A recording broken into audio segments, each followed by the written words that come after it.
Ladies and ladies. Toxic cinema নিয়ে 2 বছর যাবৎ সোশ্যাল মিডিয়াগুলো কেঁপে যাচ্ছে। টিজার ট্রেলার দিয়ে দর্শকদেরকে মাতিয়ে রেখেছেন দক্ষিণের জনপ্রিয় অভিনেতা ইয়াশ।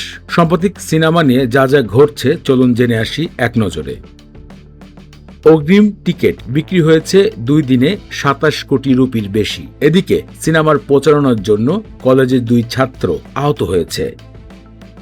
এদিকে টক্সিক সিনেমার অগ্রিম টিকিট এত পরিমাণ বিক্রি হচ্ছে যা ইতিমধ্যে অগ্রিম 7 দিনের মুক্তির পুরো হাউসফুল যাবে বলছে সিনেমা বিশ্লেষকরা।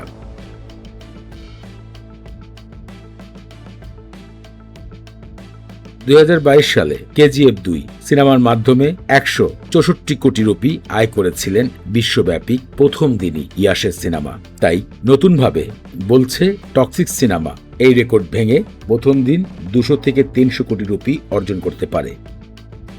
টক্সিক সিনেমায় ইয়াশের বিপরীতে অভিনয় করছেন যারা, তাদের মধ্যে উল্লেখিত কিয়ারা আদভানি, নয়নতারা, রুকমিনী, হুমা, এছাড়াও অনেক দুর্দান্ত অভিনেতা অভিনেত্রীরা। সিনেমার বাজেট 800 কোটি রুপি। হ্যাঁ, আপনারা ঠিক শুনছেন, এত বিগ বাজেটের ছবি এর আগে বলিউড ইন্ডাস্ট্রিতে কখনোই তৈরি করা হয়নি। বোঝাই যাচ্ছে 80-90 দশকের ভয়ানক গ্যাংস্টারের জীবনযাত্রা দেখাবেন দক্ষিণের সুপারস্টার ইয়াশ।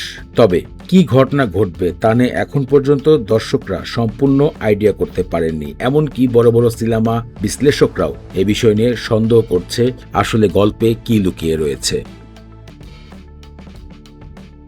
সাম্প্রতিক ইয়াশ তার সাক্ষাৎকারে জানিয়েছেন সিনেমায় এমন কিছু ঘটবে যা দর্শকরা আশা করেনি। বিষয়গুলো দর্শকদের কাছে এখনো গোপন রাখার চেষ্টা করছেন অভিনেতা এবং সিনেমার পরিচালক।